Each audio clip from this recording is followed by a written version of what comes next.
Good evening, everyone. Hey, good evening, Suki. Good evening, Mr. Craver. Good evening, Ms. Moses. Good evening, Ms. Hilton and Ms. Moses and Suki. Good evening, John. Good evening, Pat.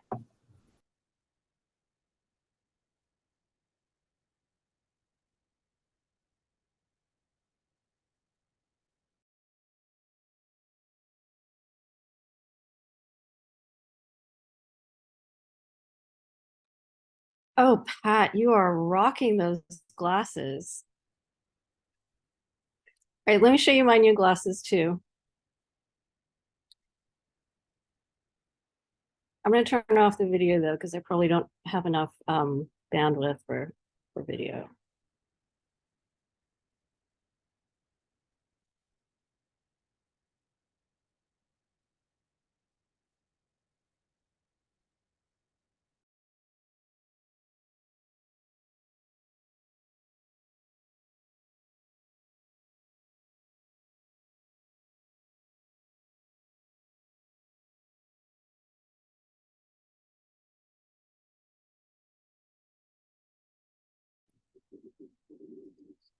How you doing, Mia? Hold on a second. Hey, Ms. Moses, how you doing? Good. Good in yourself? Yakov. Hello.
Good evening, Esteban.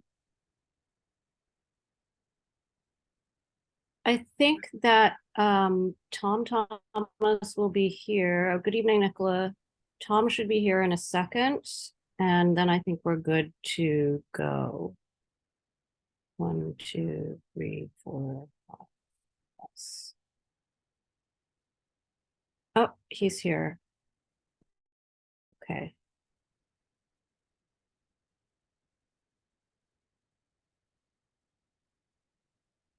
And John Wolfling is here. Excellent. Okay, we're gonna get started. We have a pretty full agenda. So I'm gonna waive the reading of the rules of order. Just folks, please respect other people's comments. Don't talk over each other. I am gonna keep everybody on mute until you've raised your hand and I've called on you or Mia has called on you. I'm also going to ask people to limit their comments to 2 minutes because we have such a full agenda. What else? That's it, I guess. Should we take attendance? No, we'll take attendance before the votes. Okay, so let's start with old business. First of all, 777 Rutland Road. Mia, do you have an update for us on that one?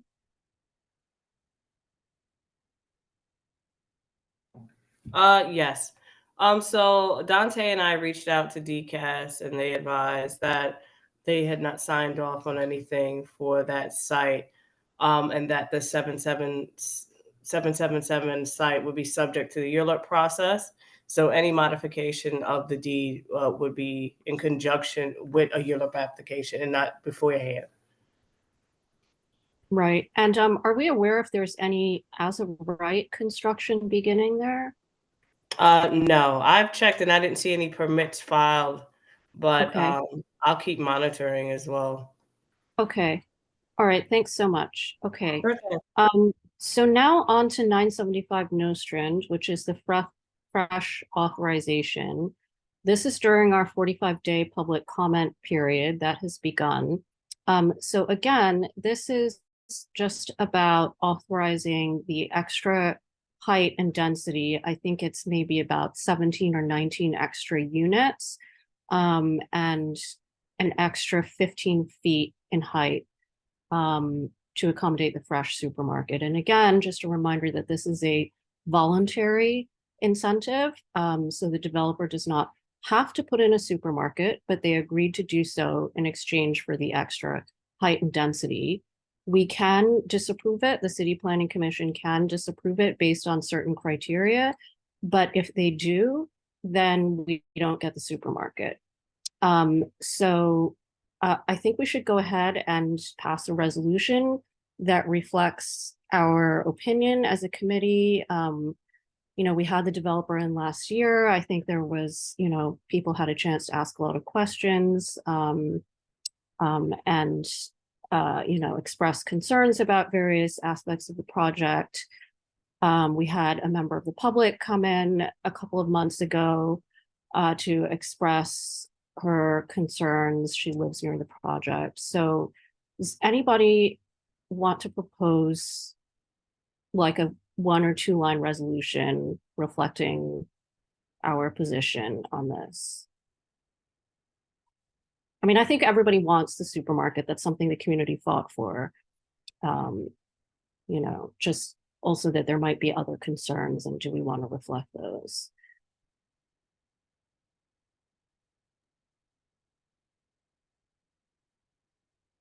Anybody? Don't everyone raise your hands at once.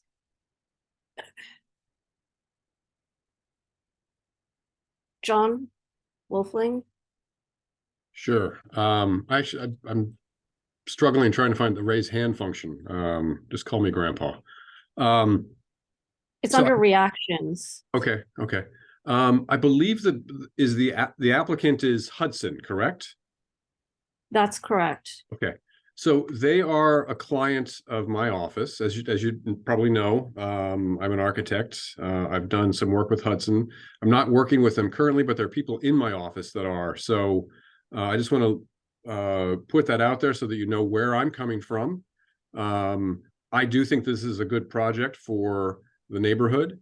So I'm in support of it, but I don't want to have my vote or my support in any way taint or I don't know, put this application in a poor light. So even though I support it personally, because I think it would be good for the neighborhood, I'm going to abstain from any sort of vote just to make sure that there's no. Okay.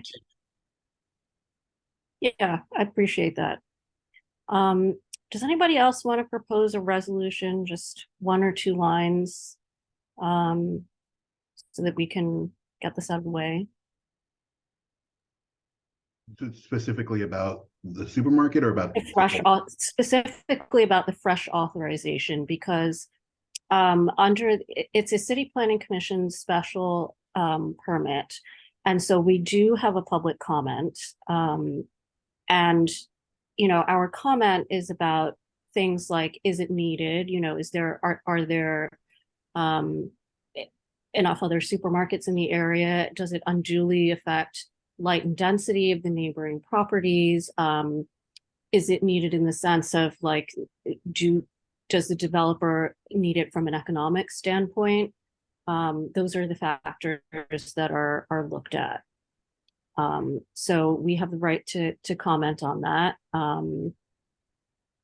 Just keep in mind the things that I, told you guys, and whatever your, the past comments and opinions have been in this.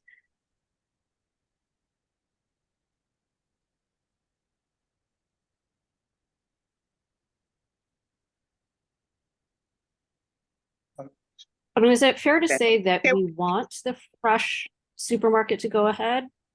Yeah, can we come back to this? Can we come back to this? Because my head has been in the city of yes and other things. I got to get my head back into the associated fight and kind of look at my notes and see what we were fighting for. Yes. Right? So I Suki, went to the if you want landlord's something house. detailed, you got to give us time to refresh our memories. I think it's important, Suki. I think we spoke about this in the Yeah. past. That we really don't. We could have input, but this is something that's going to happen really by itself. If they follow these whatever guidelines are in place.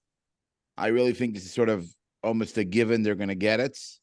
So I don't know that the well,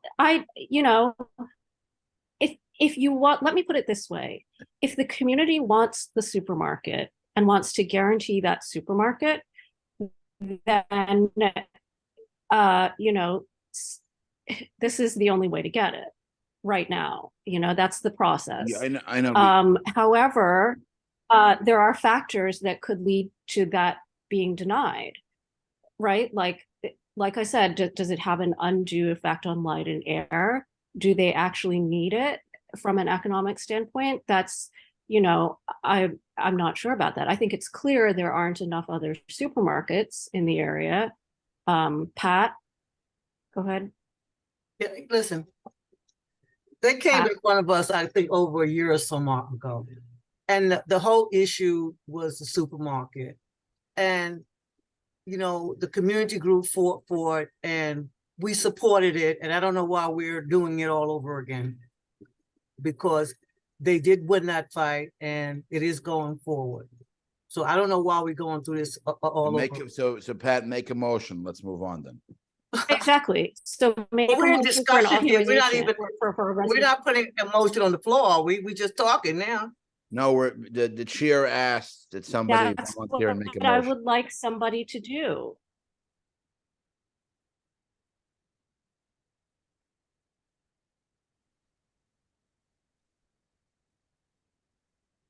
Okay, I think Nicola is right that we need to come back to this one, because we've got a big agenda to get through, and then I would love for somebody to come up with a motion.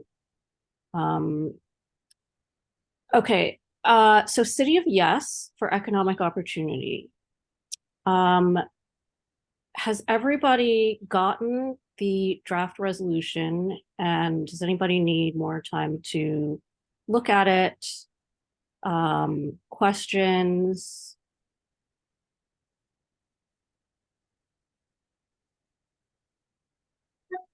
comments.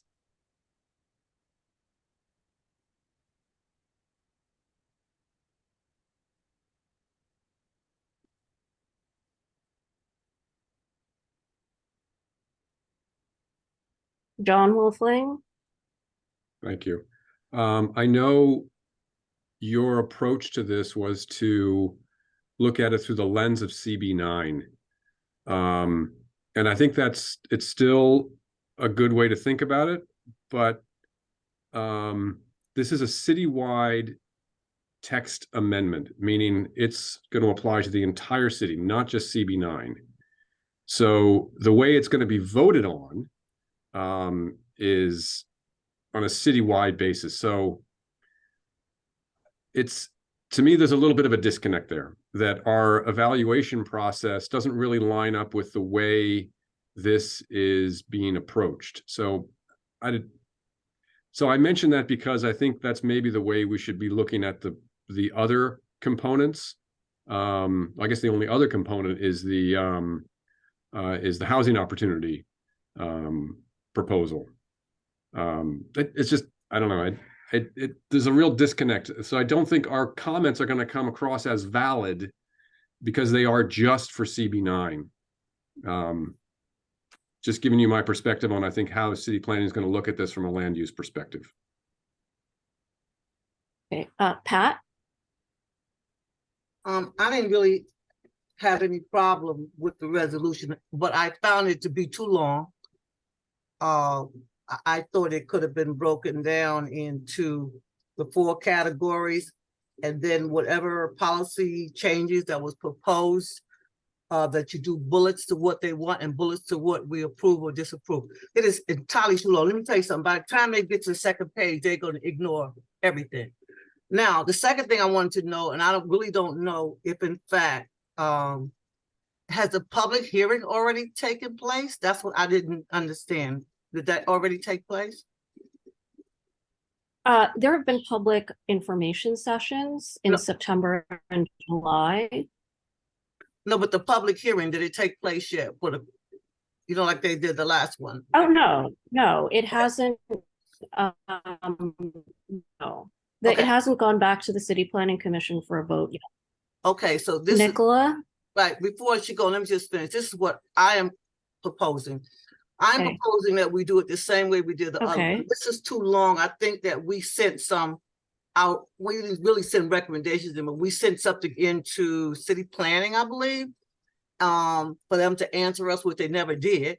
And then after the public hearing is when we did the resolution, because I don't think you can do a resolution without input from your community. So that's how we did it last time. The 60-day clock has begun. Because they've issued the EAS. So they've said that they're accepting public comment up until the time of the vote, but officially our clock has begun and it ends at the end of December because they issued the EAS in October.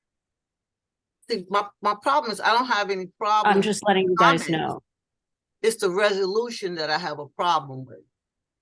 Because you need to have the, whatever I should say, the way that you sent it in before, you sent it into, you sent it into the city last time and they never responded. But then we came back and we did the resolution because the resolution should not be 3 and 4 pages long.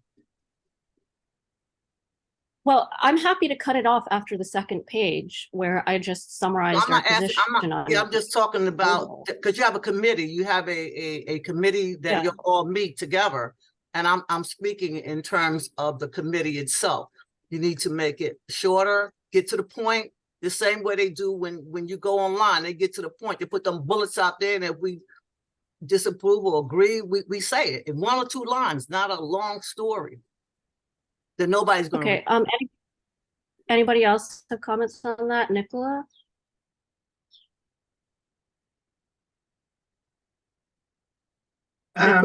Two comments. First, or a few comments regarding the disconnect between the comments focused on CB9 and the fact that it's a citywide text amendment. I had sent in, and I can send again, an introductory statement to kind of connect the two. It basically says that we understand the City of Yes for Economic Opportunity includes citywide text amendments, which will result in broad brush changes across New York City, a complex city comprised of 5 boroughs with neighborhoods of varied zoning, mass transit access, and population size, etc. Community Board 9's feedback focuses on how these changes would affect our district. And then we can continue on. Because I agree that we need to make sure we know it's clear that these are citywide text amendments, but we decided to focus on how these text amendments would affect our specific community. I agree with Pat. I know that this is very long. We summarize our yes, no, whether we do a table format. I think the resolution format, because we have so much information here, it's a little challenging to get through. So we may want to play around with the formatting. I think for now, if we can just make sure that we all agree with the intent and the decisions that we've made regarding each of the proposals, and then we can revisit how we want to format the document. Okay. Yeah, I agree. That sounds good to me. And if you want to email me that paragraph, do you want to put it in at the beginning or the end of the whereas section? I would say it's at the beginning. Okay. All right. So that we know citywide, but the following are our comments regarding how it affects CB9. Okay. I'm fine with that. You can email it to me. Esteban? Yes. So I mean, like, this is obviously it's gonna pass with or without our commentary. I do think that it's important to get our comments on the record. And if this is the way to do that, then maybe we just need to find a better way to format it. But I think it's important to have that in there. You know, we did the work, and also, you know, if city planning comes back with any future potential study or rezoning or whatever, we have something that we've put on the record for them to refer to, so that, you know, can never be brought into question what we, you know, how we think about it. So I don't know if maybe you do like an appendix or something that would be like maybe separate from the bulk of the resolution with all the points. But we really did go through all of that, and I think it's important that it somehow be reflected in the record. Okay. Yeah. Well, that's a good point. Pat? Okay, and that's what I'm saying. I don't know if y'all remember, but last time what you did was you did a memo and you set it into city planning. It still became a part of the record. So that way, when you did the proposal, it was already in the record. So all you have to do now is do your proposal. That's what I'm saying. And that way it is on record, it is on file, and you don't have to go through a long story about it. Well, there's really only one opportunity for us to submit this comment as a group. Okay, but what I'm saying to you is that you don't, okay, when you're submitting something like we submitted last time, we submitted, we wanted answers. We submitted 2 resolutions. You know, it wasn't a resolution at first. We submitted something into city planning, and we requested some answers that we never got to the questions. But it still became a part of record. And that's what I'm saying. So when you do the proposal, you can just, you know, don't make it so long. Okay, so the questions that we submitted to city planning, I mean, they're a part of our record, but they're not a part of the public record for this process. Like I happened to take a look at the public record for the zone green text amendments, and that's only what the community boards submit as their official comment through ULURP. Questions that we send into them beforehand are unofficial. They're part of our public record, but they're not part of the ULURP public record. Does that make sense? All I'm saying is that the process that you're using now, I can assure you, when they get to page 2, and even when you're reading it, half the people, by the time you get to the end with the full board, they don't even know what you're talking about. And if I was going to do it as a committee, which I think it really needs to go back to your committee, because you can do all of that in bullets, the same way that they send it out. If you go online, you'll see how they put bullets. Well, when they put their proposed policy changes, then you say what their bullets are and then put what our bullets are. And that way you address everything. Is all maybe no more than a page and a half if you look at how they have it lined out and we put our bullets. And that's the same way we did it last time. So that's all I'm saying. Jaco? When you have something this long, it's not going to fly. Jaco? Yeah, Jaco? I mean, thank you so much. Is there anything that we support or everything is opposing? I mean, I think we supported minor elements of certain changes, but part of the problem, and the other committee members, subcommittee members, feel free to chime in, is that all of the changes were incredibly sweeping and very extreme. So, like, the very tiny aspects of any proposal that we did support, it's hard to say that that's support for even that proposal, because the proposals were just so extreme. I mean, it's hard the reason why I'm to asking the question, I don't want to interrupt you, because as to Pat's point. So is there anything that we support? No, my point is, if you're gonna, as to Pat's points, if you oppose everything, essentially, then I'm gonna abstain from this, because I whatever. But if you're gonna oppose everything, highlight 1 or 2 issues where you feel strongly about it and just oppose it. I mean, and you don't have to go into tremendous detail like you're going in. I think the chances of anything being if you're opposing everything, I think it's unlikely your opposition is going to be taken seriously. If you highlight things that are, I would say, the most problematic to you feel to the district, I think it's more likely those issues are going to be taken seriously. Again, I'm planning to abstain from this, because there are parts of it that I think are beneficial. There are parts that aren't beneficial, and I'm not going to sign on to something which is so sweeping in opposition. But as a committee member, I want your voice to be heard.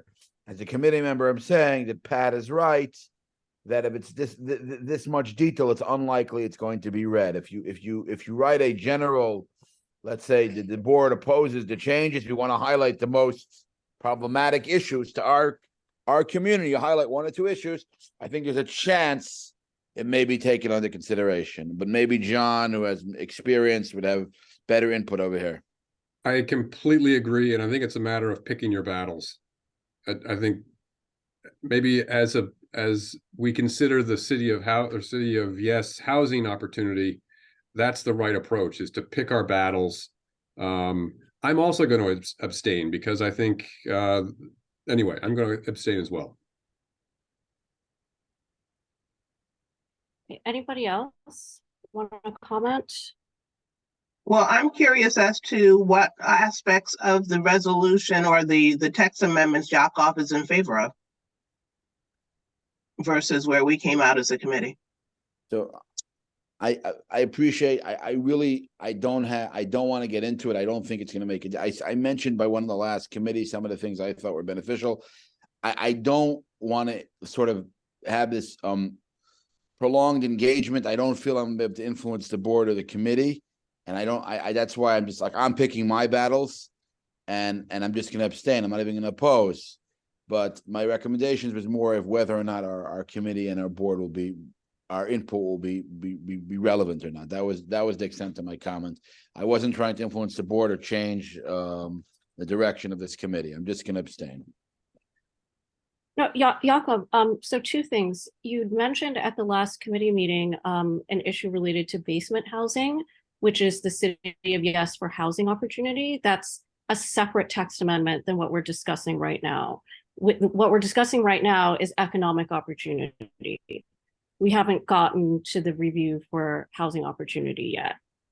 So I don't know if that was your only, if you had things specific to economic opportunity that you wanted to talk about, because we're definitely open to that. You know, you're here on the committee to state your, advocate for your point of view.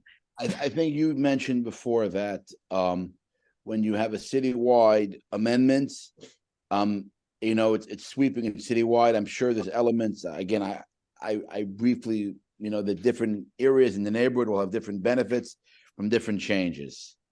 But like I said, I just don't. I don't have the. I don't think I'm gonna be able to influence anybody, and I don't have the time to put in to really do the proper research. That's why I'm going to abstain. Thank you. Okay. Let me just, I'm going to really refer it back to the committee, and let me just tell you why. It can be shortened, and you can say whatever it is that you're trying to say. And I think you're misunderstanding what I'm saying. I'm saying that they have 4 categories. All you have to do is name the 4 categories. And then all you have to do, they have 18 policy changes, and you can do it in one. If you go back, you can see one line that they're talking about. Then you can put whatever the reason that we agree or disagree. And you want to make it in layman's language so that when you're talking to the community, they half of them don't know what C1, C2, they don't even know what you're talking about. So if you say what it is and then say it affects C1, C2 zoning, then they kind of understand. But when you're talking to a group of people, you got to make it simple, and you can do it in bullets. You tell them, you say what the 4 categories are, the 18 policy changes say what they are, what they are proposing, boom, what we're proposing, boom. And that's why I'm going to put a motion on the floor that I'll refer it back. Okay, any discussion on that?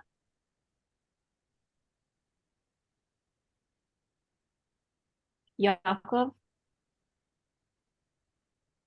Yaakov, your hand is still raised.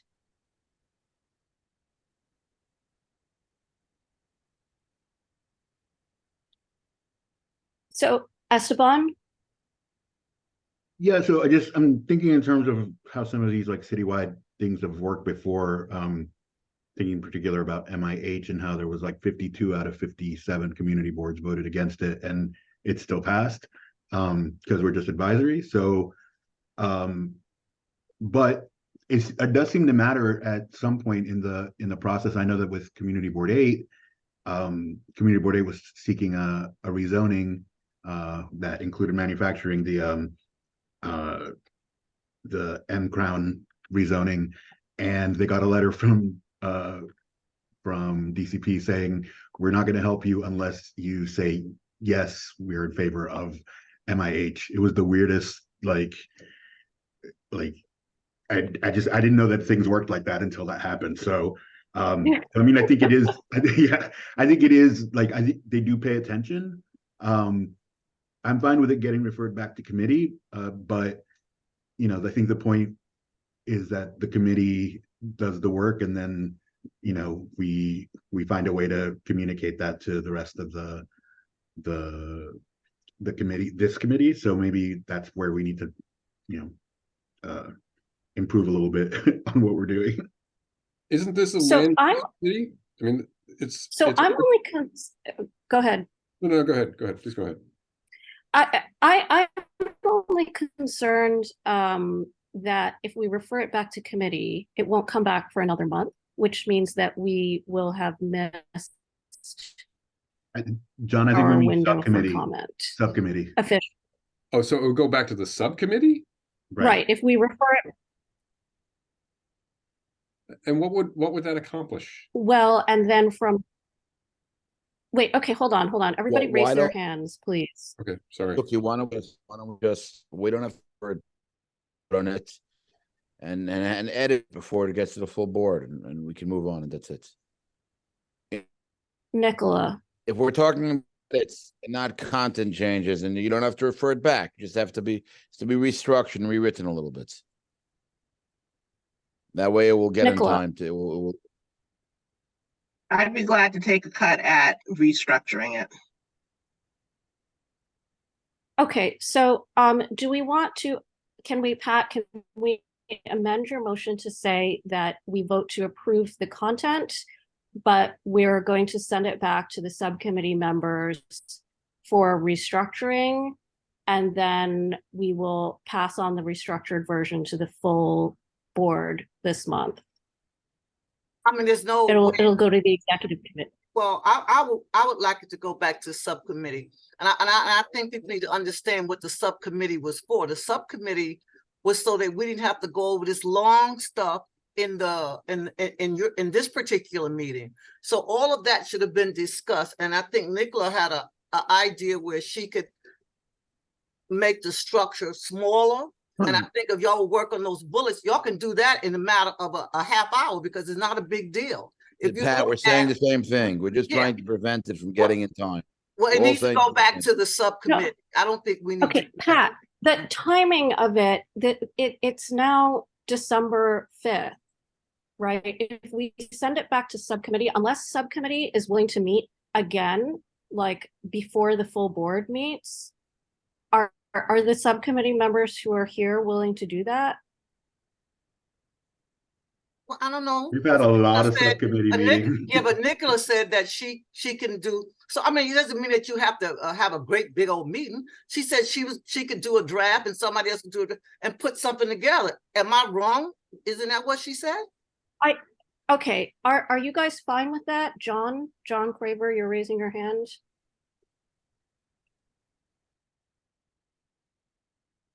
Sorry. Yeah, I mean, what's the date of the full board meeting? Do we know what to plan December for? 20th. Okay, so we have 15 days, 2 weeks. And, So and we really should pass it to executive first, which is on the 18th. beforehand, correct. Okay, so Yes. the 18th. So we have 10 days, 12 days. Yes, Esteban. yeah. I think go if ahead, we finish, John. Yeah, no, I think, yeah, Nicola and maybe one or two others wanted to sort of pass it back and forth and sort of clean it up, simplify, and condense our stances, if you will, in like a forward or the front of the document. And then I think retaining the information about why decisions were reached is important, but that could be an addendum or at the tail end. So if someone only wanted to look at what the decisions were, they could see that within the one page. If they wanted to dig into the reasoning that we have, which is this document contains a lot of that, then that is still there. So I don't want to lose some of the more explanatory information that we're providing. I think don't want to just, because I think if it's distilled down to a single page and everything is no, they're going to tell you that they will toss it out the window and ignore us. I think if there's reasoning and our stances are explained in more depth, that stands a better chance of being retained. Okay, and that's what I'm saying. What I'm saying is what you're saying, but okay. But what I'm saying is how easy it could be. If you listen to what I'm saying if you go and you look at the 4 categories, they go 1, 2, 3, 4, and they tell you what they are. And then if you go into the website, they'll tell you exactly what the 8 policy changes, and they do it in 1 line, what they want to do. Well, we could do it in 2 lines while we agree or disagree. And name all 18. You only got 1.5 pages if you do it that way. And you'll get the same effect instead of going on and on and on and on and on. What are they proposing? Esteban? I was going to say, this is exactly the kind of thing that ChatGPT was created for, is to like summarize these types of documents. But no, I'm happy to take whatever Nicola puts together and just review it, and I think that's a good way to do it. Also, we can have all this stuff as part of testimony that we would do in front of we're allowed to do testimony in front of the City Planning Commission when it comes up, and we might feel like we want to do that, so it'll be good to have all this other stuff. So but yeah, I'm happy to help with that specifically. Okay, yeah, I mean, I'm happy to work with you guys as well. So are the subcommittee members agreed to work on us by email before the 18th? Okay. Yes.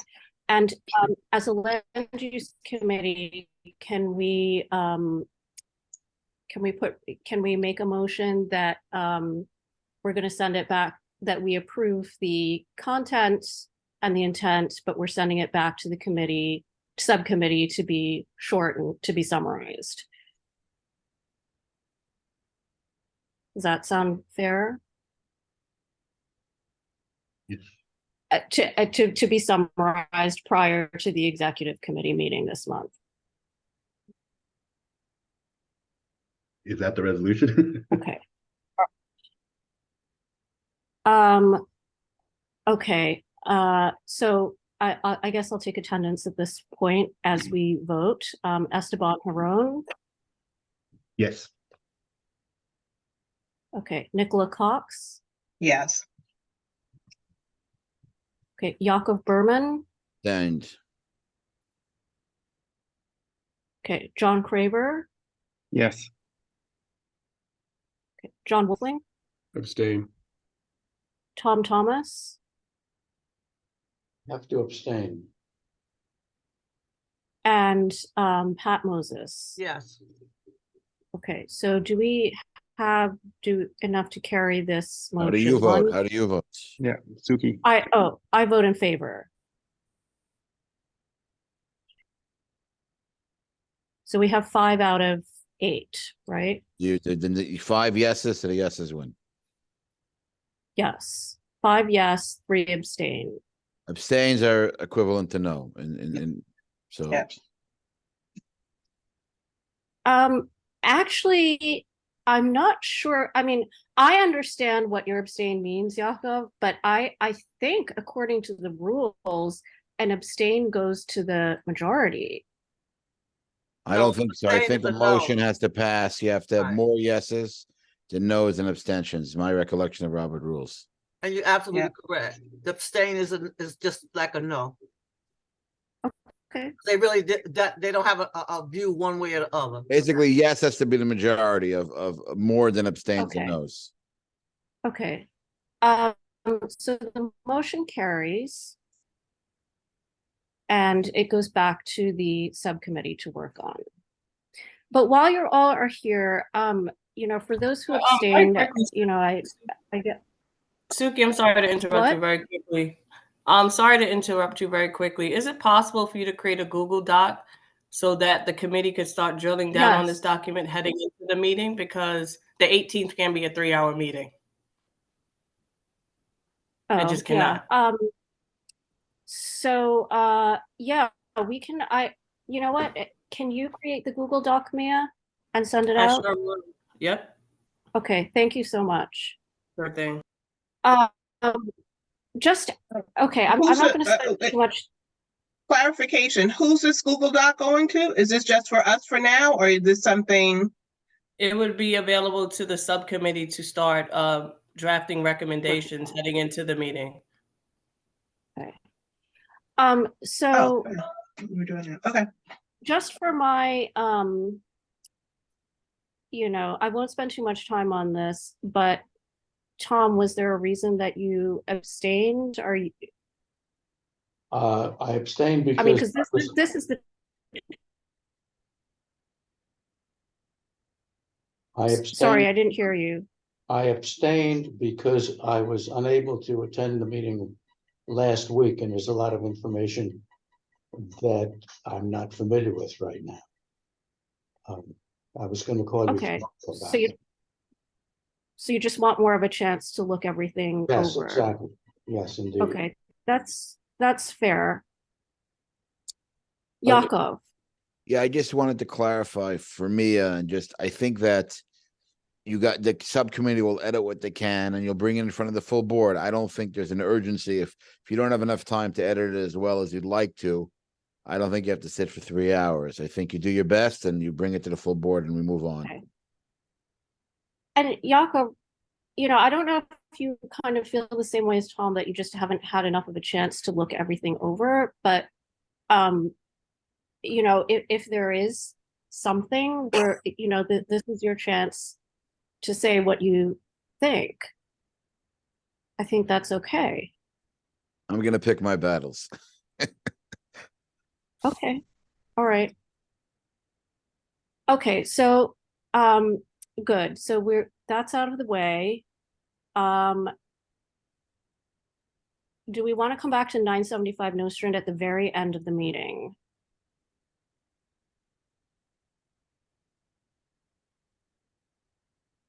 Okay. John Wolfling.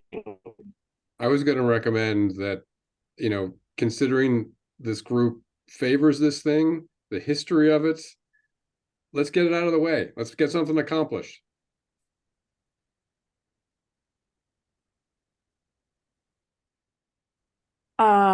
Do you want to make a motion? You know what? Let's just wait until the end. Let's just wait until the end. Because you're abstaining from this vote anyway. Okay. So I'm going to do community concerns before we get into the next section. Is anybody here from the community or any of the committee members want to speak about anything new?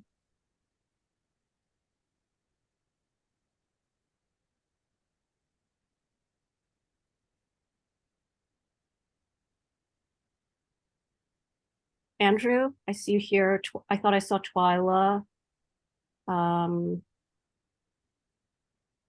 left for Nicola? a meeting, so she wasn't really joining us for our topic. Oh, okay. Nicola? We had talked about inviting city planning to answer some questions or concerns that we had about the city of Yes. Did that ever move forward? Did we get any feedback from them? They were invited by Dante and they said they couldn't come. Okay, because they're going to Community Board 8 next week, I believe. Okay. I mean, I don't know what to tell you guys. The email went out from Dante. It was CC'd to me, and the reply was that they were unable to attend. They're already engaged with CB8 right now in the process of the Atlantic Atlantic rezoning. So like they've been in and out of there. And also like for some reason they have, I mean, they have a huge vested interest in that rezoning. And so that's why they've been sort of so prominent in that. I also think that they don't like us down here because yeah, well, we've cost them money, but I mean, that project is a poster child, right? That was one of the premier projects that City of Yes a sample type of project that City of Yes would be putting forward. Yeah, and they ignored all our recommendations because I was part of that process too. I'm just curious to know, before we start the next section, whether Councilmember Hudson's land use framework has dropped.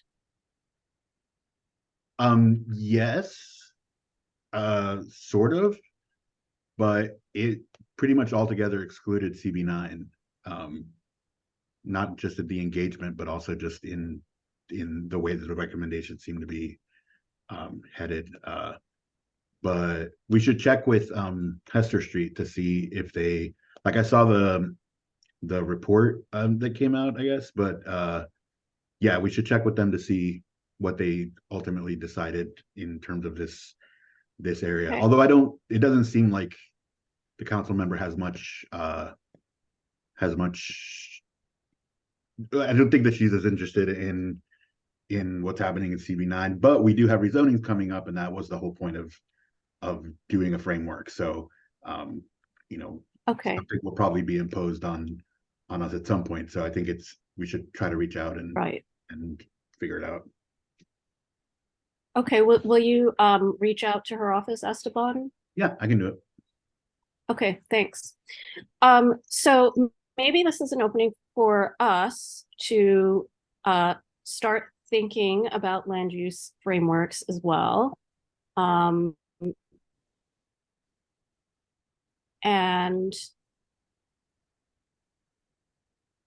let me just say, first of all, that I don't think anything is going to be decided.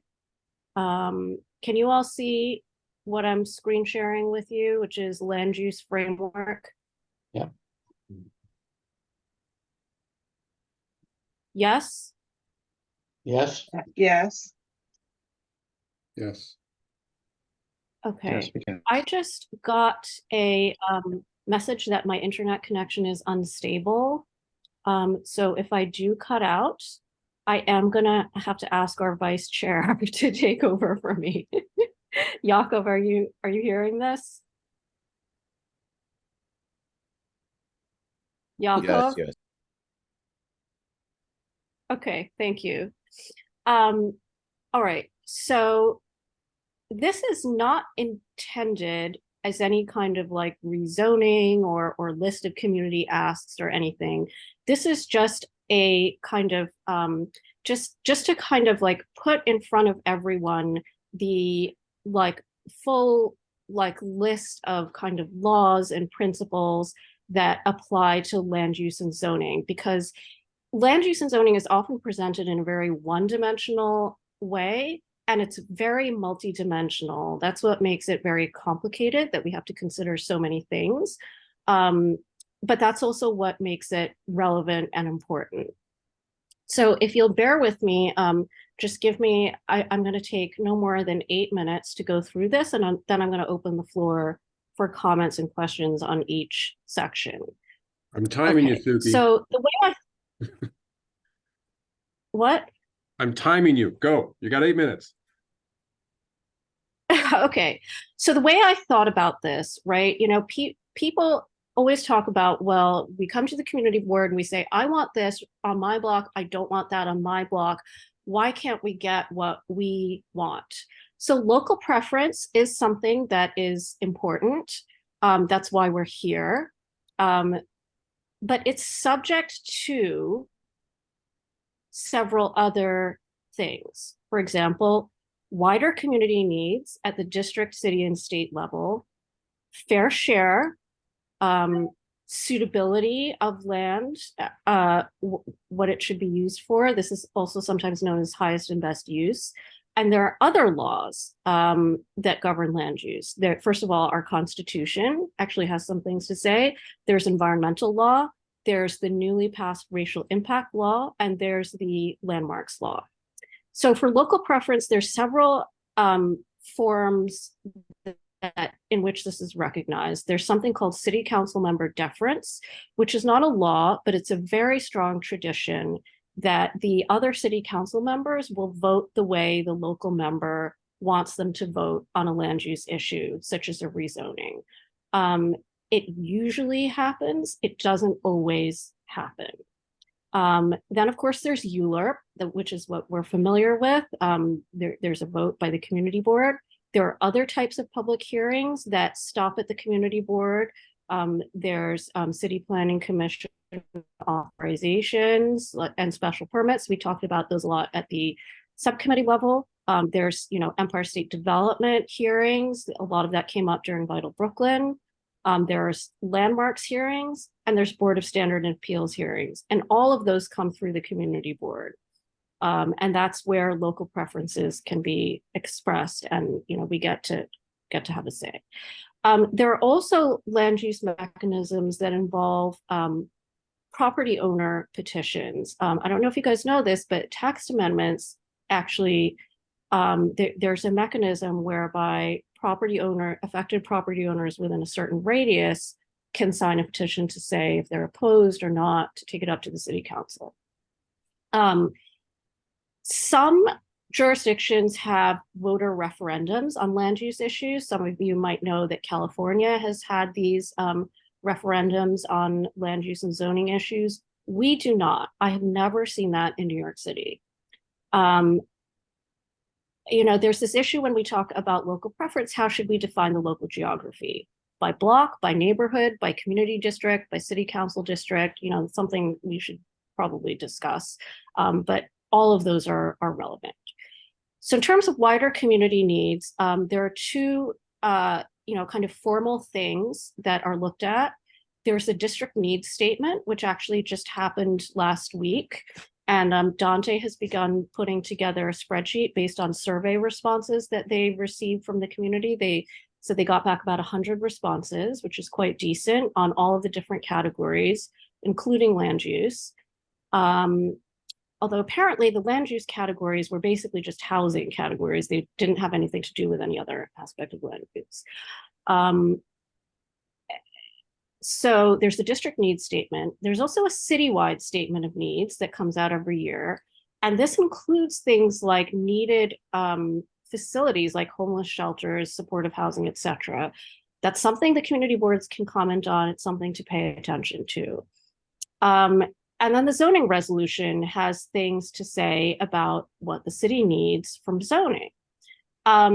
And it's not, I think, what a lot of people think it is. So I just want to go over some things in particular that I think are not well known. So first of all, they're asking for sufficient housing for present and expected future population. What is sufficient? Obviously, that's a good question. You know, it seems to suggest that we need to do some kind of demographic projections.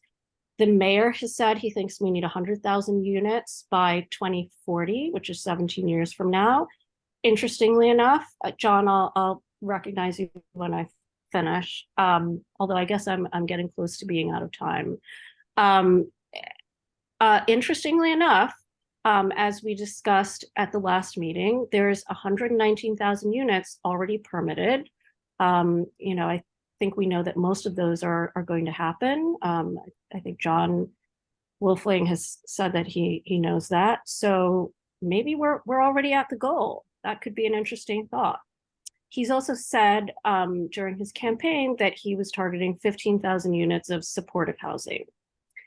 Affordable housing is not something, is something that got introduced into the zoning resolution through the MIH amendments of 2015. So that is a need that is a citywide need that is recognized through that, but it's, you know, it's mapped where it's mapped.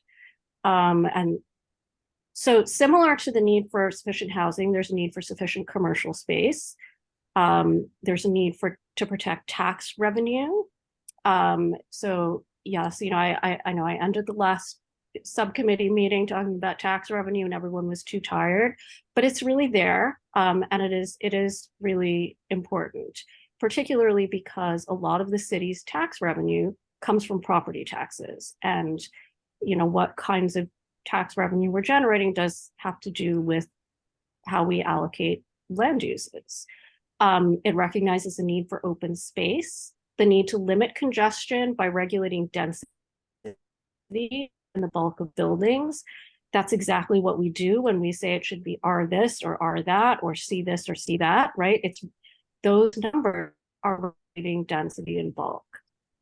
It recognizes the need to provide off-street parking, to protect light, air, and privacy, to protect property values, to protect the city's economic base, to protect public health and safety, to protect residential areas and commercial centers from traffic congestion, to limit heights in historic areas, to encourage attractive and economical architecture, to protect neighborhood character, to promote stability in residential and commercial development.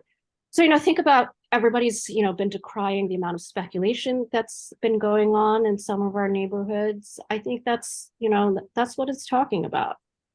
And to provide for community facilities in residential areas, being educational, religious, recreational, health, and similar facilities. How we cite things is not just about needs. It's also subject to fair share. So the New York City Fair Share Law comes from the City Charter Section 203, which goes all the way back to 1989.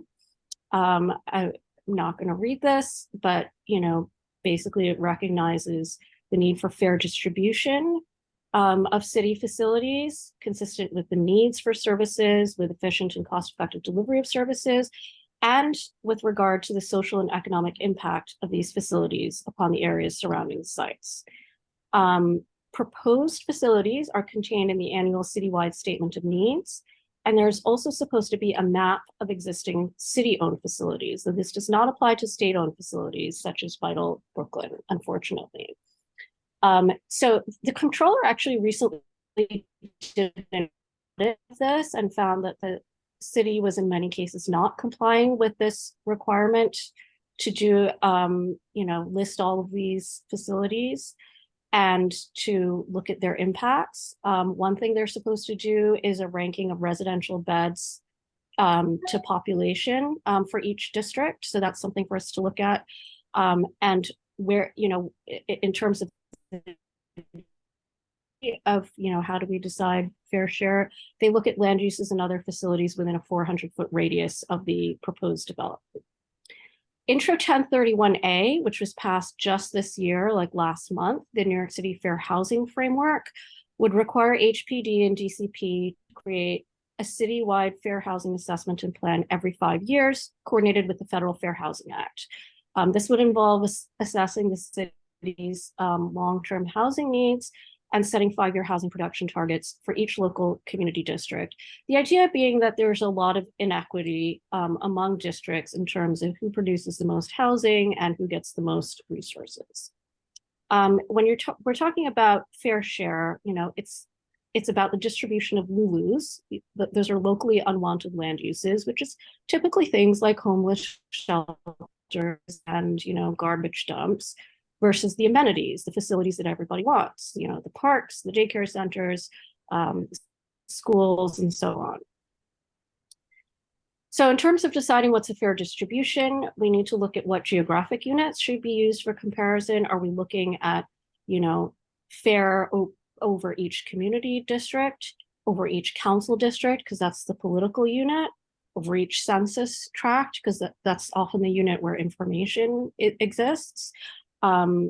Does fair mean that it has to be exactly equal numbers of each facility in each geographic unit? I don't know that maybe that's some sort of guide, but maybe it produces a really, bizarre result. It's something to think about. And just basically, I think it's worth discussing what we mean by fairness, from a kind of moral or values perspective, how we deal with each other. I mean, to me, that's things like, do unto others, don't try to, dump nasty things in somebody else's district that you wouldn't want in your own backyard. That's not really fair. Also, 2 wrongs don't make a right. Neither do 2,000 wrongs. Just because it's wrong to have it in my district doesn't mean that it's right if we put it in every district. Maybe it's wrong for everybody, right? How I think about it, but you guys are going to have your own opinions about that. Okay. Suitability really kind of looks at what's the predominant character of the area. There's a lot of language in the code, like, about would this harm the future development and growth of surrounding areas? What type of buildings are there? What are the unique geographic features? Is there a waterfront, parks or open spaces, transit infrastructure, institutional infrastructure? And what is this going to be used for? What are the functions and how does it relate to those features? Okay, I'm going to get to other laws really quickly. Constitutional law, there's a Fifth Amendment prohibition on takings, which means that when we rezone, we need to look at things like whether we're providing a reasonable return on investment to the owners. It's not the case that we can't make it less profitable in the short term. That's not what it means. Reasonable return on investment, there's a lot of case law on it, but basically means what it means. If somebody is able to make a 10% return, even after you impose some zoning requirement, that's probably reasonable, right? There is a prohibition on laws that help or hurt individuals. So, you can't just rezone a single site to help them or hurt them in an arbitrary way, because that's obviously, an invitation to corruption. It has to be part of a publicly approved master plan if you want to rezone individual sites. There's a prohibition on discrimination against protected classes. So this has an impact when it comes to the Federal Fair Housing Act. Also, there's an aspect called affirmatively furthering fair housing. Be aware that has changed in the meaning of that has changed in the last few years. We can talk about that more later. Then there's also the New York City land law. This generally prevents demolitions. Construction on the exterior has to be approved by the Landmarks Commission. However, alterations are possible and new developments are possible with the appropriate certificates. The review process for changes does go through the community board, but the review process for new designations does not per se go through the community board. It has public hearings, although notice is sent to the community boards.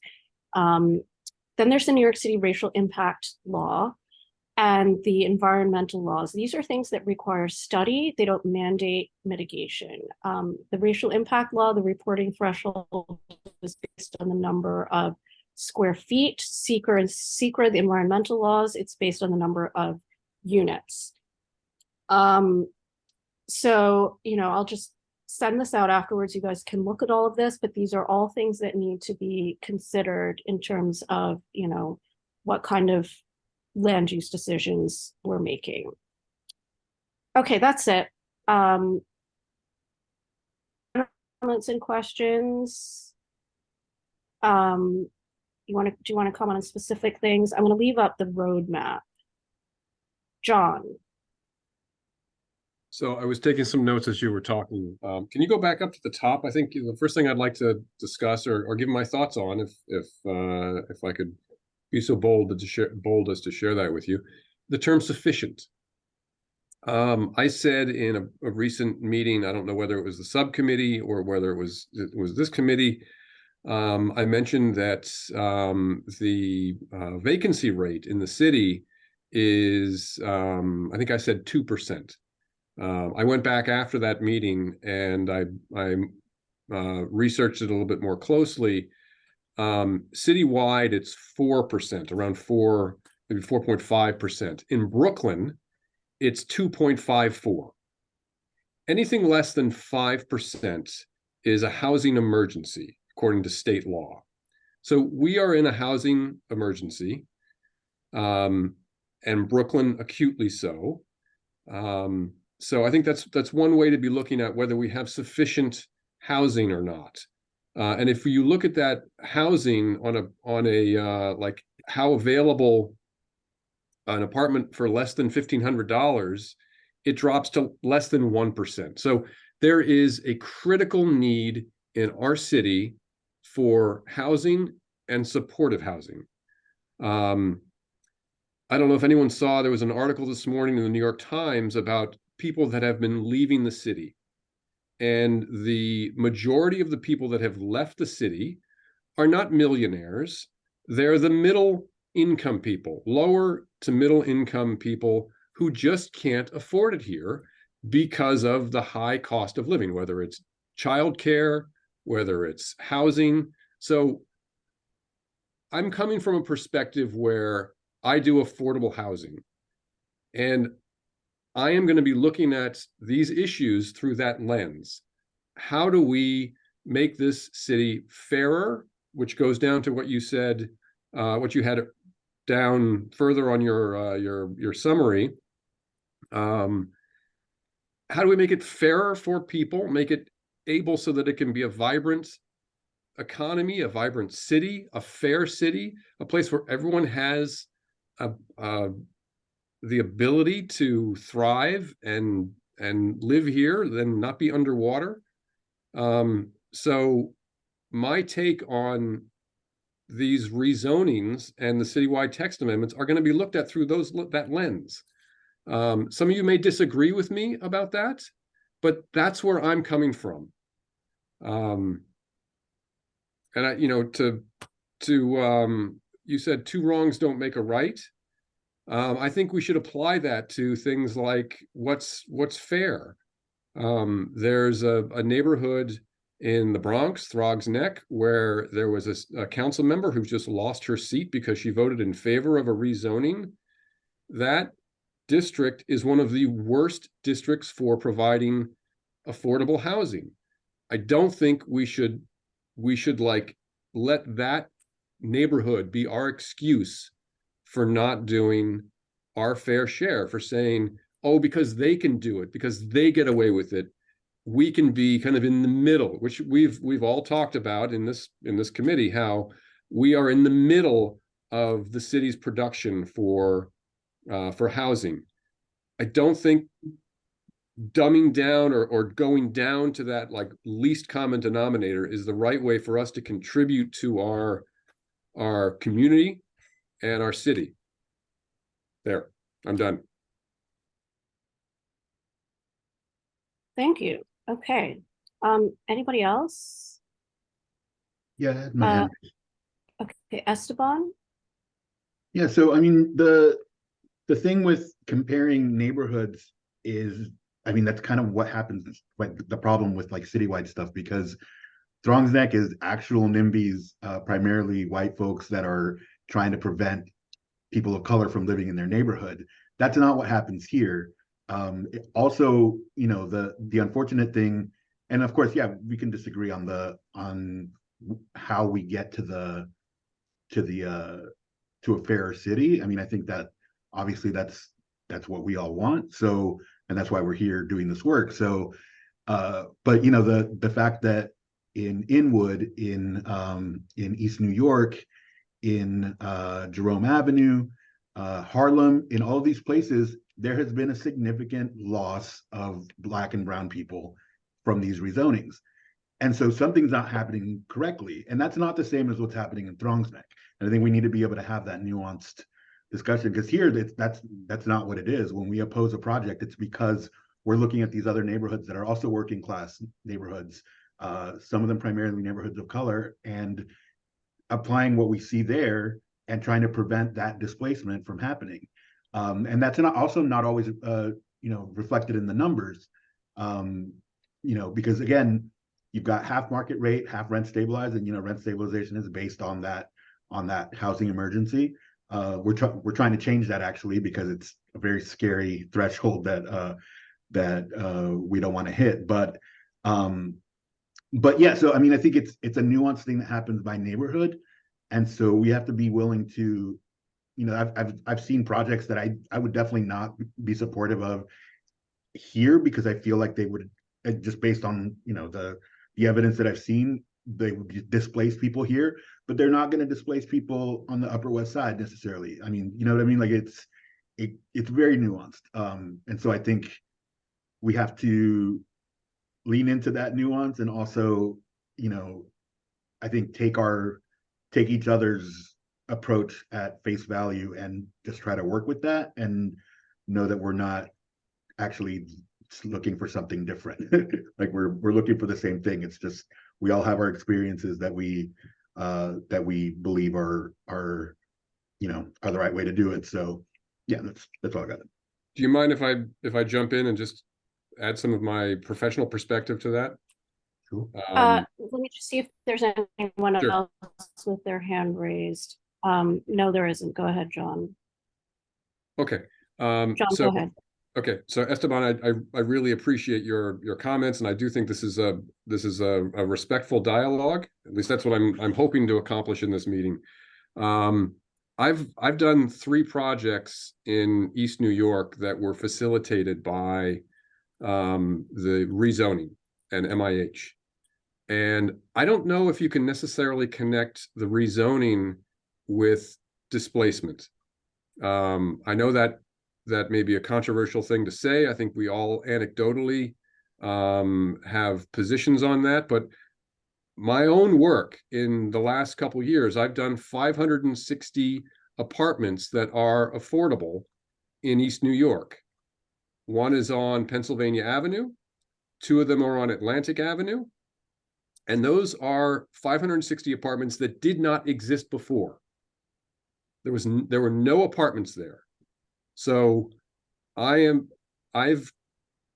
because of that rezoning, 560 new affordable apartments are provided there. So I push back on the statement that rezonings cause displacement. Well, I think other things cause displacement. I think lots of things. Yeah. I mean, the thing is, you're coming from the perspective of creating, which is part of what we have to do. But I'm coming from the perspective of as a tenant organizer, And the literal displacement that I see happening in East New York, and the people that are getting, whose homes they're getting bought out of, and tenants who are getting harassed out of their homes, and so my experience is that it does cause displacement, and there would be no way for you to see that as in the same way that there's no way for me to see what you're seeing in terms of, you know, adding units. And I think we Absolutely agree. I we have to absolutely be agree somewhere with in the you. middle of that. I mean, like, Yep. you know, we're trying to get, you know, we're trying to create a social housing authority, the tenant movement right now, like, which would obviously include, you know, deeply affordable housing, supportive housing, all of those things. So like, it's not like we're opposed to those things. It's just that in certain neighborhoods, it seems to have done the opposite of the intent. And I think it's a specific issue to MIH, more than anything. And, you know, there's ways that people have tried to, like, even like the racial impact study is like a kind of tweak, but like when you look at the whole, like those are the neighborhoods that we have the most difficulty with keeping people in their homes. They're the neighborhoods that have, for example, right now in the Atlantic Avenue rezoning that's happening, North Crown Heights has the highest rate of evictions right now. They've lost the highest number of Black residents out of anywhere in the city within this 2 years that they've been talking about this rezoning. That's just in anticipation of the rezoning.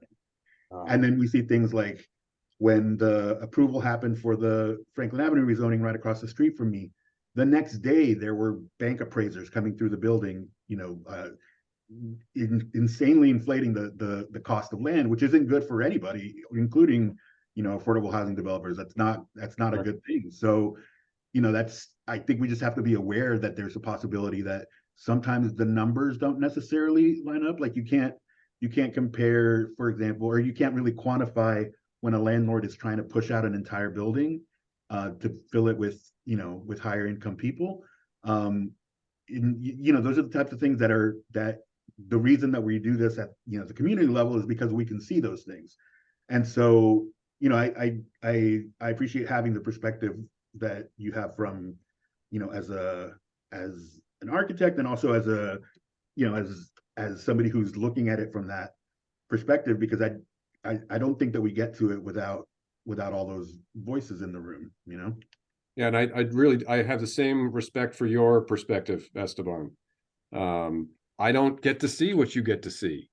I do think that resisting, and this is kind of going back to something that Yakov said earlier about, or maybe it was an earlier meeting, about coming to the table and willing to negotiate. I think if you're not willing to negotiate, the end result is the same as the NIMBYism that occurs in Throg's Neck. That there's no distinction, there's no difference between killing a ULURP that might have some affordable housing and good land use policy associated with it. And if you kill that, you're not being part of the solution. You're contributing to the problem.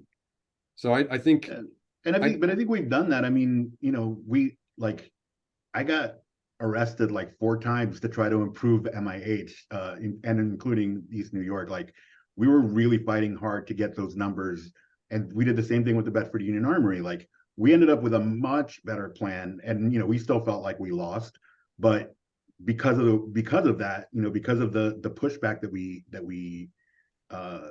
made, like, we got rid of the condos, and we got percentages of affordability that were sort of unheard of at the time. I mean, it shouldn't have been for city-owned land, but you have to have that pushback, I think. And yes, there's the potential for a negative outcome, like you know, if you consider like the Throgs Neck thing a negative outcome, but I just don't think that you can see people that are literally doing exclusionary zoning because of race and income the same as people trying to prevent their own displacement. I think that's just a different, and like the way that those, you know, like the even the people that would live in this housing, you know, the presumably affordable housing or an MIH building is very different in different neighborhoods. Some of that has to do with you know, this preference towards the people that already live in the neighborhood. That is Community kind of- preference, yeah. yeah, I mean, and it's very controversial because it's really the only way that council members have to try to build support in their district for a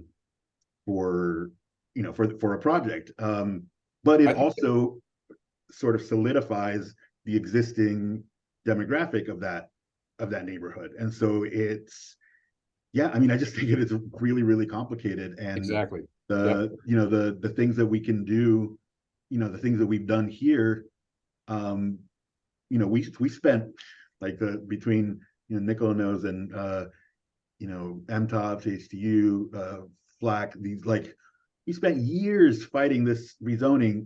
It still happened, but it didn't happen nearly at the cost that it would have happened otherwise. And yeah, it was a really long process and it was very contentious, but in the end there was improvement. I mean, we also we basically stopped the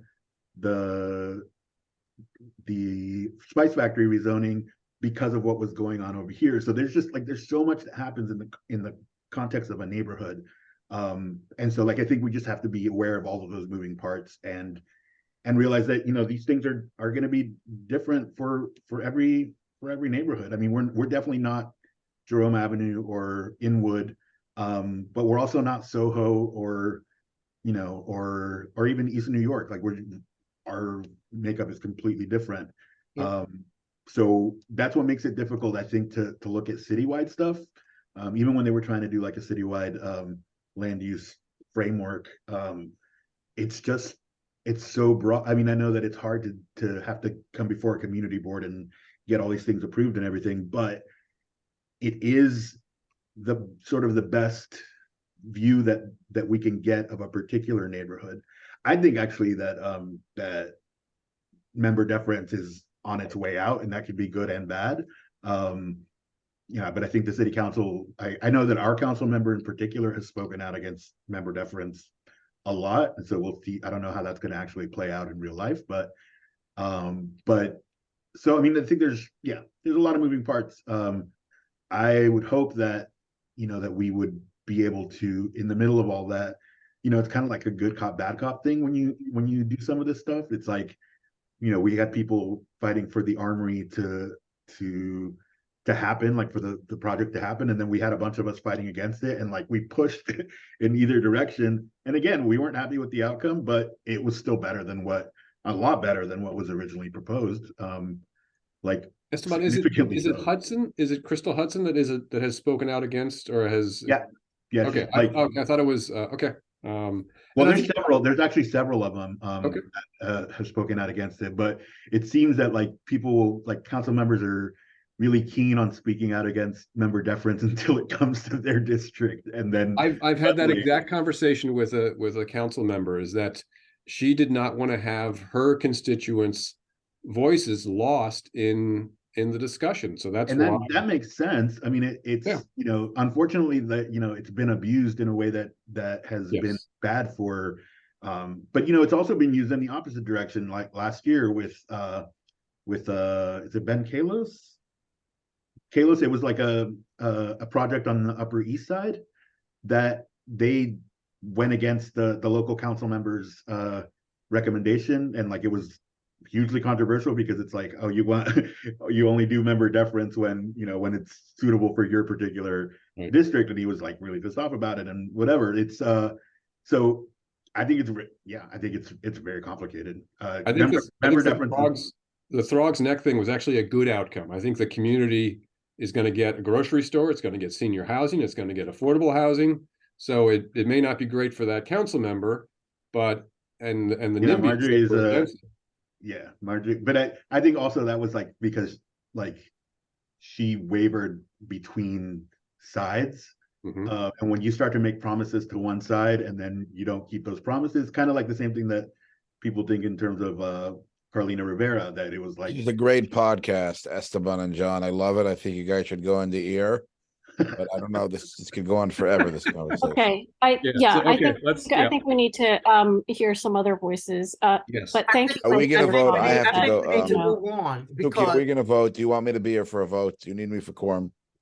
We don't have any vote. Yeah, we still need to deal with 975 Nostrand. So let's put it up for a vote, please. Okay, so Agreed. does somebody want to make a motion? Well, before Who's you not do, abstaining? let's talk about 975 Nostrand. You know, at this point, it's not a ULURP issue. I don't understand. It is a Pat, Why is it a stop it. ULURP issue? Why is it a ULURP issue? Because we're supposed to either support it or oppose it. That's the process. I just added some text in the chat. Huh? I added a draft statement in the chat. We got a chat? We do tonight. So it says, whereas an affordable supermarket has existed at the 975 Nostrand Avenue location for over 50 years, and the current lack of a supermarket has created a food desert for parts of Crown Heights and Prospect Lefferts Garden. Community Board 9 supports a fresh program to enable the return of the associated supermarket to the location. So we're doing it's for the fresh program, man. Is that what you're saying? Is that your Yes. motion? Is that your motion? Mhm. Okay, other committee members? I think it's great. Can you Agreed. I see Andrew with the question. can you take that other stuff out so we can see the people? Oh, you want me to stop? That Stop sharing. sharing. Yeah.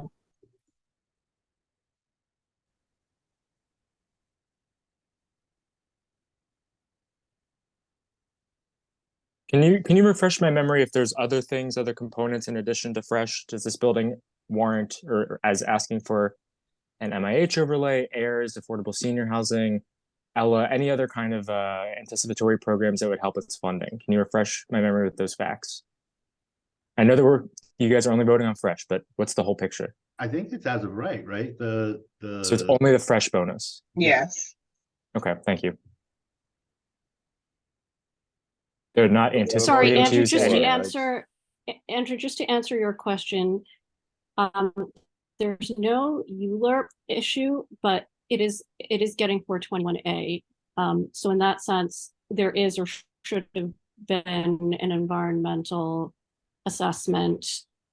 And I don't know if they're too far along in the process for anybody to have any influence on that, but I've recommended that if people are interested, that the housing committee look at that aspect of it. I don't know if 421A triggers an John environment. Craver, and then The EAS is on the ZAP portal. Is there something specific that you'd be looking for in addition to it? no, I'm talking about 421A, which is a tax abatement program that just I'm familiar with ended, that. but they were among the last to qualify. So there is not really you know, a ULURP issue about any aspect of the project other than fresh. But you know, in terms of do people want to discuss any other aspect of the project? I'm gonna second the I've motion. Can we suggested vote that on it, the- please? Just quickly, my recollection is that the project is actually not built to the max. It's actually slightly underbuilt. That they Okay. met their numbers that they needed to build to, and they kind of just stopped at that point. Okay, Pat, do you have a comment? Yeah, I was just gonna say that it is the fresh part that we vote on, because the other part is for housing, because it's just a 5-story mixed building, and the situation was associated grocery store. So the fresh program, whatever you just finished saying, Nicola, I don't even know what you said now. I'm voted on. Could you reread it? Well, look in the chat, Pat. Look in the chat. We have Well, a motion on the floor. I second it. Let's vote on this, whether we're gonna support the fresh. Good idea. Okay, I'm gonna call a vote. Suki Chung, yes. John Craver. Yes. John, do you still have comment? No, I'm waiting to give my yes vote. No. John, do you still have a I comment, will. or I is your will. hand still I'm raised? lowering my hand. Hand is lowered. Okay, thanks. Tom Thomas. Yes. Okay. Jakob Berman. Yes. Nicola Cox. Yes. Esteban Harron. Yes. Okay, the motion passes, and so we will carry that to the full board. Did you not call on me just because you knew I was going to abstain? Yes.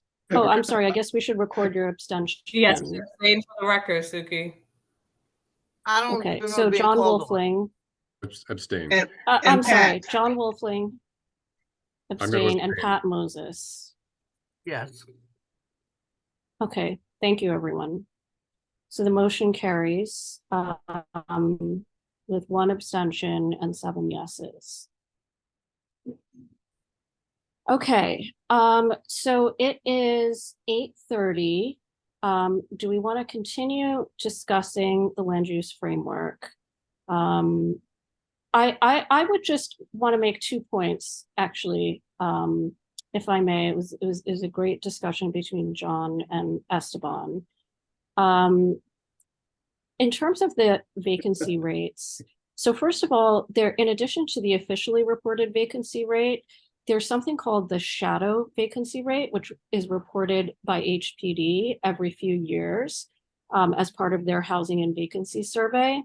And the last report that came in from 2021, we had over 300,000 shadow vacant units. So these are units that some of them are kind of seasonally occupied. They're pied-à-terres for wealthy people. Some of them are, tied up in court for legal reasons. They're not. Basically, they're units that are not available for sale or for rent, but also not occupied for the majority of the year. That's how they're defined. So some Warehouse of them, units, there right? are legal reasons. Sorry? Warehouse units, right? Like essentially the. It could be warehoused units, yes. It could be units that for legal reasons are not on the market. Maybe it's part of an estate dispute or that contested ownership, whatever. They could be under renovation, so they're temporarily off the market, or they're under renovation for like eons, which is what happens in some warehousing cases. There could be unexplained reasons for it being vacant. It could be abandoned, who knows? I mean, frankly, a lot of times there's just somebody who's like a property owner who's really old and not quite all there or whatever, and they're just not doing anything with their property for no reason whatsoever, other than that they don't have the energy or haven't, thought about it. Whatever the reason is, there's over 300,000 of these, and that's very significant. The city has about 3.6 million housing units, so that's maybe about 7%, something like that. So there's that, and also I wanted to point out the difference between a 4.5% vacancy rate and a 5% vacancy rate on a base of 3.6 million units is only about 20,000 units of housing. So, John could be right that we're in a housing emergency, but it could also be the case that there is not a lot really that has to be built to end that housing emergency, right? If we have 119,000 units in the pipeline, that vacancy rate could change like overnight. So I just want to point that out. Takes the 2 other years thing, to build a building. It's not going to change overnight. We're also trying to but change we don't. the Some of these rent that are stabilization law. We're writing basically to where you still have to declare a housing emergency, but there would be other possible things like homelessness or the number of affordable units, or just any something that isn't based specifically just on the vacancy rate, because that leaves half of the existing apartments in New York City in a really precarious position. So we're looking at reforms to that, which will be introduced in January. So we'll see. Okay. Well, that's good to know. Okay. So I'll even share but yeah, no, some of these permitted units, we don't know what stage they're at. They just don't have full certificates of occupancy yet. They could be like almost there yet. I don't know the answer to that. Maybe someone can find out. Anyway, With respect to the issue of whether or not rezonings cause displacement, you know, I don't know how you exactly want to measure displacement, but I think there's a pretty clear correlation between the amount of development and the amount that rents have gone up over the last 10 years, particularly in Brooklyn. I think that's very clear to me. I'll try to put together like a scattered dot plot of that, but there's a very strong correlation. I also just want to offer up the idea that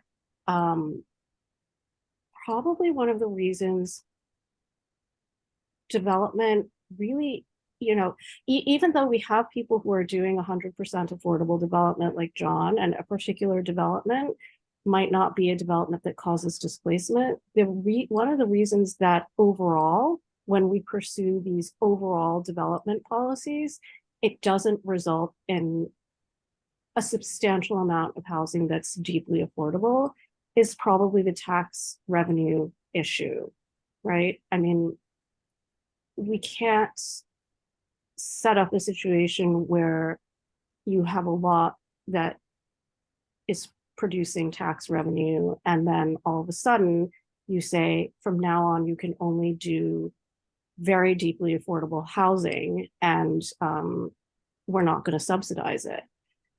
That's obviously cutting off their tax revenue.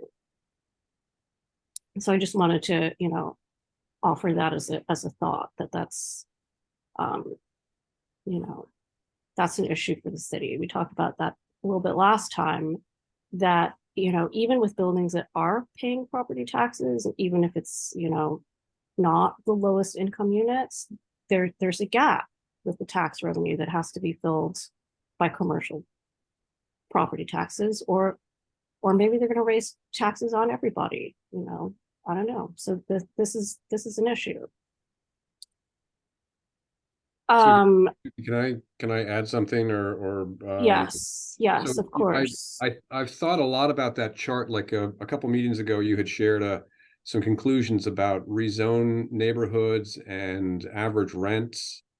And I've thought about that quite a bit, and I don't have median rents. Yeah, median rents. Yeah.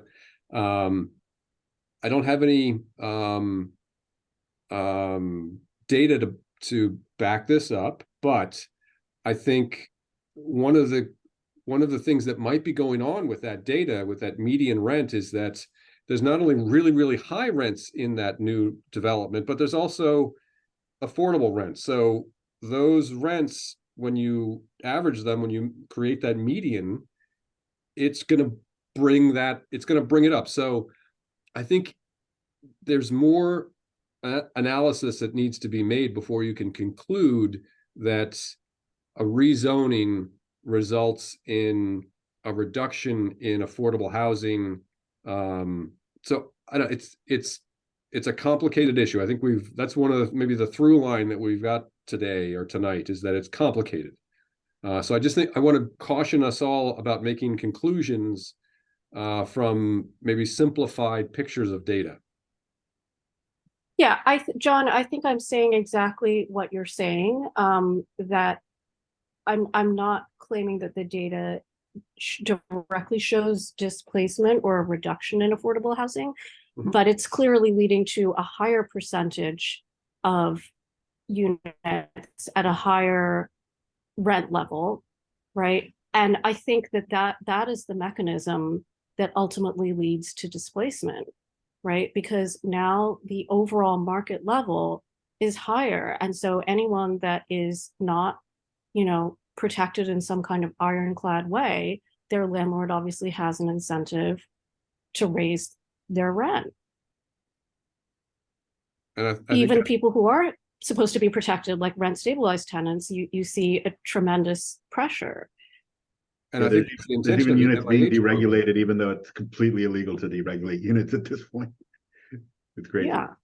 There are a lot of and not only that, but as the median rents go higher and higher, even the median incomes in the community therefore have to go higher in order for people to be able to afford to live there. even the affordable units that are designated for that community will go to a higher and higher level. So it's kind of like a spiral. That's not the AMIs are not established per community board or district. Yeah. It is a citywide. They're not, but I was actually going to ask, has anyone on this board or Go ahead, have Andrew. people interfaced with local political leaders to ask for the AMI region, which includes areas as far as like Westchester, to be more localized, going back to that, local preference aspect of zoning that you had highlighted earlier? Has that happened previously? We've actually done, it was a really popular, a popular ask before, and I think actually Yvette Clark may have been looking into changing into making the AMI local. But I think the problem that we were running up against is that it didn't actually change, because the formula for AMI is very complicated and it's very skewed, not just in terms of like the income levels of Westchester versus Crown Heights, but also what those numbers are based on. I'll have to find there's a really good report from ANHD about it. But ultimately, the numbers are skewed enough that we're not getting, like, it's part of the reason that we're not getting the affordability that we should be getting, and the investment from the federal government and all of that. So yeah, I mean, I think I feel like it would help. It'd certainly help in an immediate sense to have a lower threshold, like when you compare the AMI here, like kind of what was happening at Atlantic Yards. It used to be Atlantic Yards. That was Empire State Development, but it was based on AMIs, and like the neighborhood was cheaper than the affordable units I think that's been brought up several times in these meetings. My question is, if we're having district needs assessments where over and over again affordable housing is the top issue, maybe like in addition to going spot by spot, parcel by parcel, and approving or disapproving developments, we should also take an approach, or I'm not on this committee, but we could take an approach that allies with local electeds to say, we would like you to address the city council to fix some of the technical things that are going on district-wide or city-wide behind the scenes, in addition to these parcel by parcel. I think it's federal. Amendments. I think it's only federal, if I'm not mistaken. Like, yes, but New York City has wrested control from New York State and the Fed many times. It can happen. I'll stop. Okay, let me see if there are any other hands, and then I'll call on myself. So Esteban is right. It isn't really primarily the non-local nature of AMI that is problematic. We had a training with HPD where they basically told us that a high rent supplement is added to the AMIs for New York City because median rent levels are high. So this is a circular issue. And it goes back to the point that I was saying, that the more we develop, the more rents go up, and the more that rents go up, the more that these AMIs go up. What else should I want to say? Okay, yes, to district statement of, so this might be a good time to talk a little bit more about the district statement of needs, which just came out. I think affordable housing is one of the top issues, but it's not the top issue. I think our top issue for this year was sanitation, followed by other environmental issues, followed by traffic issues, such as parking. I'm sorry, some of you might not want to hear that, but it is. Can I say something? So I'm gonna have to leave you all because I just think that, and I think when I come next meeting, I'm gonna put a motion on the floor. I really think you need to keep within your time frames. And I also need, because just to go on and on and on and on, I mean, if y'all want to have a separate conversation, I don't have a problem with that. But if we're going to attend a meeting, I want to just deal with the issues of the ULURP within the time frame. And then if anybody wants to talk afterwards, then y'all can talk all night, but I'm gonna have to leave because I just think you're going on and on and on. I don't know about what, I'm not even sure. So I'm gonna say good No, night to that's everybody. And I just want okay. people, time frames are important, you know, I mean, especially in my life. So I think it's important that, you know, we keep within the time frames. And if there's some kind of situation where we go over because we have a guest or something happened, then I agree. But otherwise, I mean, people just going on and on and on from subject to subject. And I really would like to deal with the ULURP issues. And I also would like people to, if it belongs in housing, let it go to housing. If it belongs in sanitation, let's refer it there. And that's how I feel about it. And so I'm going to say good night to everybody. And hopefully, Suki, you can run within the time frames. Good night, Ms. Pat. Thank you. Good night, Pat. I'm Good gonna night, say- Pat. Good night, So, everyone. I did ask at 8:30, who wanted to stay and discuss these things further, and it sounded like you guys did. So, you know, if the majority of people want to leave, you know, I'll take a motion to adjourn. We're not done discussing this by any means, so don't worry. I think I'm good for tonight. Andrew, do you still Motion have to your? adjourn. Okay. Okay. I second that motion. Does anybody object? All right, everybody. I'm going to email out the land use framework. Raise your hand so I can see if you want it, especially if you're a member of the public. I'm going to send it to Mia, and she can send it out to whoever wants it.